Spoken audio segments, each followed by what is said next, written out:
আসসালামু আলাইকুম। Microsoft PowerPoint ভিডিওতে আপনাদের সবাইকে স্বাগতম। আজকের ভিডিওতে আমরা দেখব কিভাবে আমরা আমাদের স্লাইডের মধ্যে অ্যা কিভাবে অডিও সেট করতে পারি এবং কিভাবে সেটাকে ভিডিওতে কনভার্ট করতে পারি। আ ১ম এ আমরা আমাদের Microsoft PowerPoint এর মধ্যে কিছু স্লাইড নিলাম এবং এগুলোকে বিভিন্ন ডিজাইন, ট্রানজিশন এবং অ্যানিমেশন আমরা এগুলোর মধ্যে দিয়ে দিলাম। তো এখন আমরা এগুলোর মধ্যে অ্যা অডিও সেটআপ করব। এজন্য আমি এখানে ইনসার্ট এর মধ্যে গেলাম। এখানে ইনসার্ট এর মধ্যে দেখবেন অডিও এবং ভিডিও ২ টা অপশন আছে। আমরা অডিওর মধ্যে ক্লিক করলাম। চাইলে আমরা অনলাইন থেকে অডিও নিতে পারি। চাইলে আমরা আমাদের পিসি থেকে অডিও নিতে পারি। তো আমি আমার পিসির মধ্যে দেখি অডিও আছে কিনা। তো এখানে দেখেন আমার পিসির মধ্যে আ কিছু অডিও আছে। আমি একটা অডিও সিলেক্ট করে দিলাম। আপনাদের যদি অডিও থাকে আপনারা অডিওটা পিসি থেকে সিলেক্ট করে দিবেন। ইনসার্ট করে দিলাম আমি। দেখেন আমাদের এখানে একটা অডিও চলে আসছে।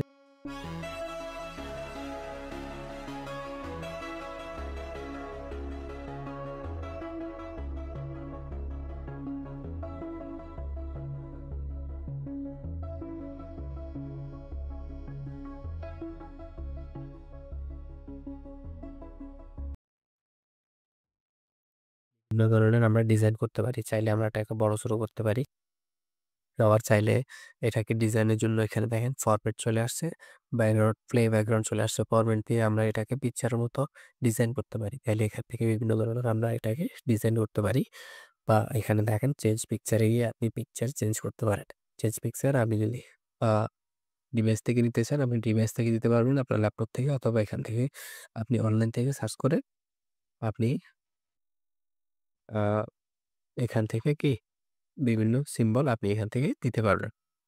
আচ্ছা, তো আমি এখন আ প্লেব্যাক অপশনে গেলাম। আমি মিউজিক নিয়ে কাজ করব। এখানে এই অডিও নিয়ে আপনি যাবতীয় কাজ এখান থেকে আপনি করে নিতে পারবেন অডিওটাকে, ঠিক আছে?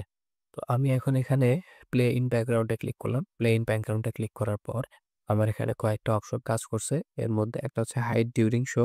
আমি যখন এটাকে আ আ আমি যখন স্লাইড শো আকারে প্রেজেন্ট করব তখন এই সিম্বলটা হাইড হয়ে থাকবে।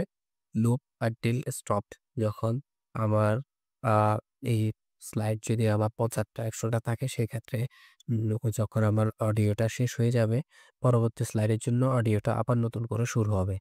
ঠিক আছে? এরপরে প্লে অ্যাক্রস স্লাইড, ঠিক আছে? প্রত্যেকটা স্লাইডের একটার পর একটা প্রত্যেকটা স্লাইড আসবে এবং কি আ অডিওটাও বাজতে থাকবে অটোমেটিক্যালি, ঠিক আছে?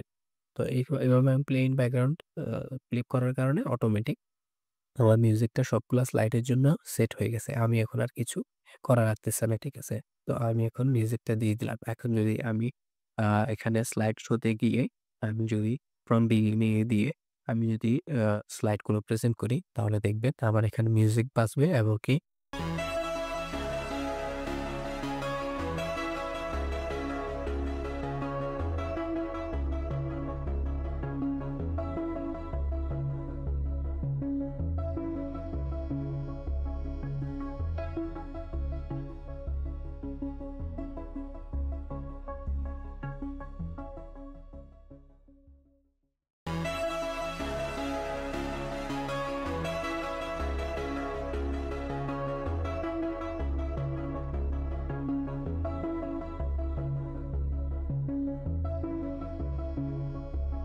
তো আমার এখন স্লাইড শো করা হয়ে গেছে।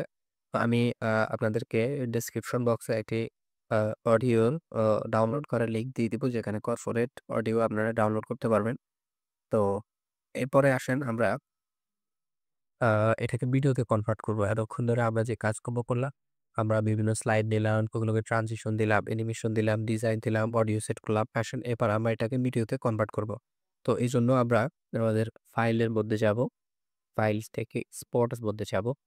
স্পট তো দেখেন এখানে ক্রিয়েট এ ভিডিও একটা অপশন আছে। তো আমরা ক্রিয়েট এ ভিডিওর মধ্যে ক্লিক করব। ক্রিয়েট এ ভিডিওর মধ্যে আমরা ক্লিক করলাম। এরপর আমরা আ আমাদের ফাইলটা কোথায় সেভ করব সেটা আমরা এখান থেকে সিলেক্ট করে দিব। তো এরপর আমরা সেভ এ ক্লিক করব। সেভ এ ক্লিক করার পর আমাদের ভিডিওটা এখন সেভ হচ্ছে। তো আমরা যদি আমাদের এই যে উইন্ডোতে নিচে দেখি যে এখানে আমরা আমাদের ভিডিও ফাইলের নামটা দেখতে পাবো এবং এটা যে সেভ হচ্ছে সেটা আমাদেরকে এখানে লোডিং দেখাবে। ক্রিয়েটিং ভিডিও সেটা আমাদের এখানে দেখাবে। আমরা একটু অপেক্ষা করব। আমাদের ভিডিওটা এখনই লোডিং হচ্ছে, এটা সেভ হচ্ছে।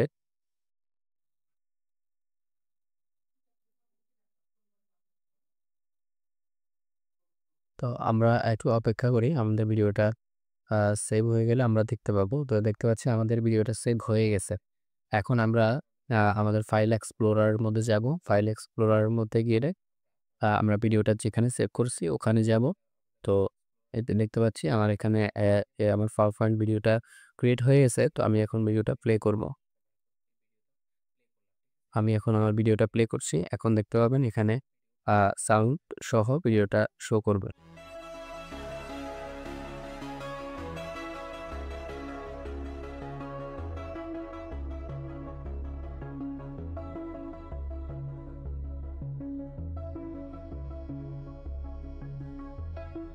তো আমরা আমাদের ভিডিওটা দেখলাম। তো এভাবে আমরা আমাদের Microsoft PowerPoint দিয়ে বিভিন্ন স্লাইড নিয়ে ভিডিও তৈরি করতে পারি। তো আজকে ভিডিওটা এতটুকু পর্যন্ত থাকলো। পরের ভিডিওটি